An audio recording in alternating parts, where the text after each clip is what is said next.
Further debate? I recognize the member from Lanark, Frontenac and Kingston. Thank you, Speaker. Bill 195, I referred to it today as a more appropriate title would be the Death of Democracy Act.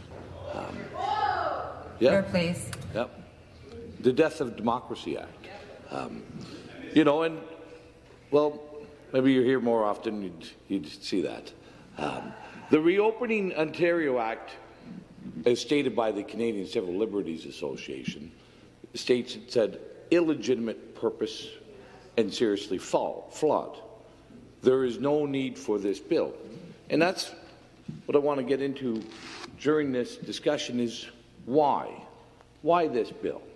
And that's, of the 5 W's, there is no W more important than the question why. Right? Because the government has authorities. It has a majority government. It can make any and utilize any authority that is lawfully allowed to do through the legislative process in this chamber. It's always had that authority. What this bill does is limits this Legislative Assembly's ability to scrutinize and examine what is going on in the decision-making process of certain orders that are included in Bill 195. Right? That's important. Why? Why does the government not want us to know what they are doing with those specific orders? Right? And, Speaker, I'm going to say I have grave concerns the way the state of emergency was continually extended. I raised those concerns in this House. And I was concerned about what would come after the state of emergency. Bill 195 is what comes after the state of emergency. And I've said in this House that it appears that this government has become addicted to this newfound authorities, this authority without accountability. And Bill 195 takes that further. And I'm going to say, when I look at what this government has done and what they are doing and what has happened over the last 4 months, I come to this conclusion. The harm that happened in long-term care, the many tragic deaths that happened in long-term care, we don't know who made the decisions on those government policies. We don't know why those decisions were made. But we do know that those decisions contributed to and amplified the tragedy in long-term care. The government is shielding itself from its actions in long-term care through the use of this expert panel. They're not using a public inquiry process for us to examine the decisions that they made that led to that amplified tragedy in long-term care.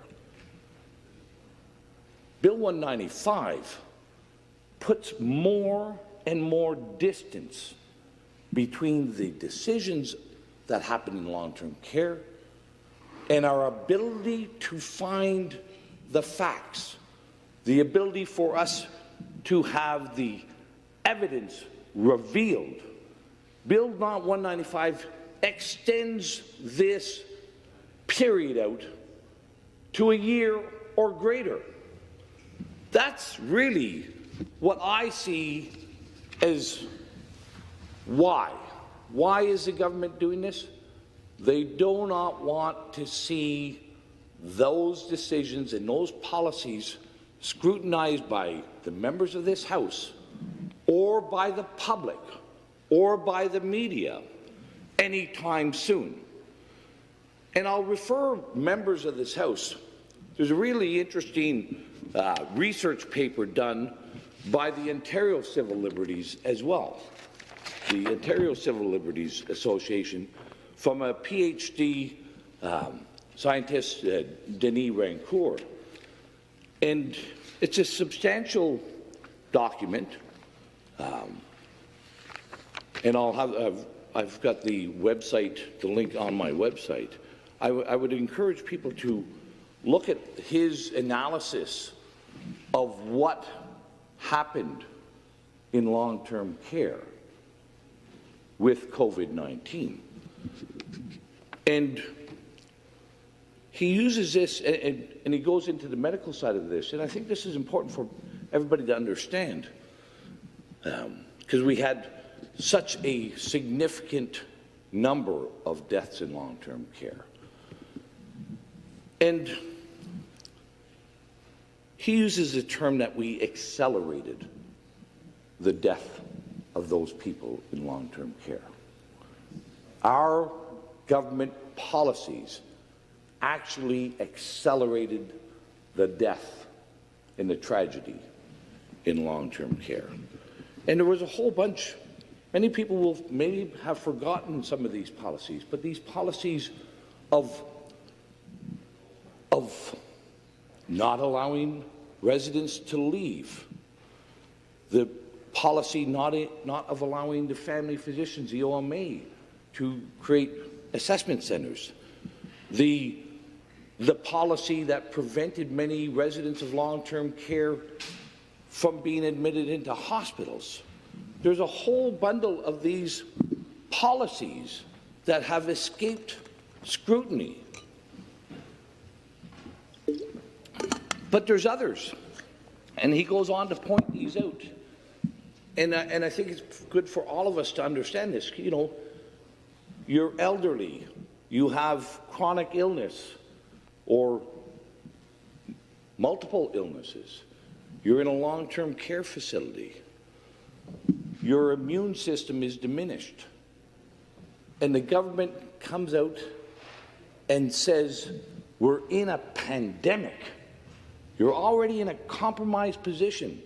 We're in a pandemic, and you are not allowed to see anybody that you know. They raised the fears of so many people. They prevented loved ones from seeing one another. They prevented social interactions for these elderly and ill residents, and along with all those other policies. And Mr. Rancourt, in his research, does a very good job of illustrating that we scared a lot of these people to death. We actually scared them to death in a literal fashion. Sorry, stop the clock. I'm sorry to interrupt the member. Member from Carleton, I think will withdraw. Withdraw. Thank you. Sorry to interrupt the member. Please continue. Thank you, Speaker. There's, you know, so I do encourage people to read some of these analysis of what's happened. But at the end of the day, that's where I see Bill 195, is keeping this information as far removed from the public domain as can be done. Okay? We'll keep extending emergency orders, keep people preoccupied, keep people thinking about this other puppy in the window with Bill 195, and keep people from looking into the past, prevent people from looking into the past. One of the things that was interesting when I was going through this document, because Mr. Rancourt goes through and looks at every American state, he looks at every Canadian province, he looks at all the European countries, and he uses his data, what's called all-cause mortality data. And he got that data from every Western jurisdiction. But Ontario won't release the data. Ontario does not release the data on all-cause mortality. He can't do that specific analysis in Ontario because this government does not release the data. And, you know, again, why? You know, every American state, go through it, every American state, the UK, Scotland, Wales, Germany, Italy, all of these countries release all the data. And you can have an independent analysis. But this government doesn't release the data. And I'm left to conclude, Speaker, that, you know, Bill 1985 is not a power grab as such. I don't think so. But it is certainly harmful to democracy. It is an affront to democracy. Democracy cannot function if there is not accountability, if there is not transparency. You do not have a democracy. The attributes and the characteristics of this government as it goes through its mandate are getting worse and worse. They are becoming more egregious, more brazen in their disregard for this House, for the public, for accountability, for fairness. And I said earlier, Speaker, you know, I used to sit on that side of the House, and I thought of my colleagues as champions of accountability. I thought of them as vigorous defenders of transparency. I thought of them as colleagues in arms of justice. And I say to them all, what have you become? When democracy doesn't look so good, and it doesn't, look up in the morning and look in the mirror, and you'll be able to say, I don't have to go looking for the culprit. He's there. Thank you. Questions? I recognize the Government House Leader. Thank you very much, Madam Speaker. I applaud the honourable gentleman on this. He's remained consistent throughout his time in office. I don't think anybody would argue that, and I wanted to thank him because I know that he allowed us unanimous consent on some of these, although he didn't. It wasn't something that he was excited to do, but he understood the challenges that we are under. So look, I fully expected him to give that speech today because it's consistent with his full time in office. I am somewhat surprised that the official opposition that they have found a compatriot in the member for Lanark, Frontenac, Kingston. But as much as he has remained consistent, I think it begs back to the at what point. Because this member, again, right from the beginning, although he gave us that consent, he was clear that he had issues with the state of emergency. I wonder if there are aspects of the emergency orders that the honourable member think are important, not only for his riding, but... Thank you. Response, I recognize member for Lanark, Frontenac, Kingston. At this time, no. Questions, I recognize the member from Timmins. Well, I listened intently to the comments made by my colleague from Frontenac-Addington, and I got to say, my simple question to you is this, is that as a longtime Conservative, and I would argue somewhat a Libertarian, how do you reconcile what the government is doing when it comes to this sort of attack on democracy? Because government, the Tories have always been synonymous with wanting to reduce the power of government, and this is obviously an increase of the power of government, so how do you square this off? Just a moment. Response, Lanark, Frontenac, Kingston. Listen, we all know that no government wants to expose its fallibility. And we all are fallible. We all make mistakes, governments included. Unlike individual members in this House, governments never want to admit a failure and will go to great lengths, oftentimes, to hide those errors.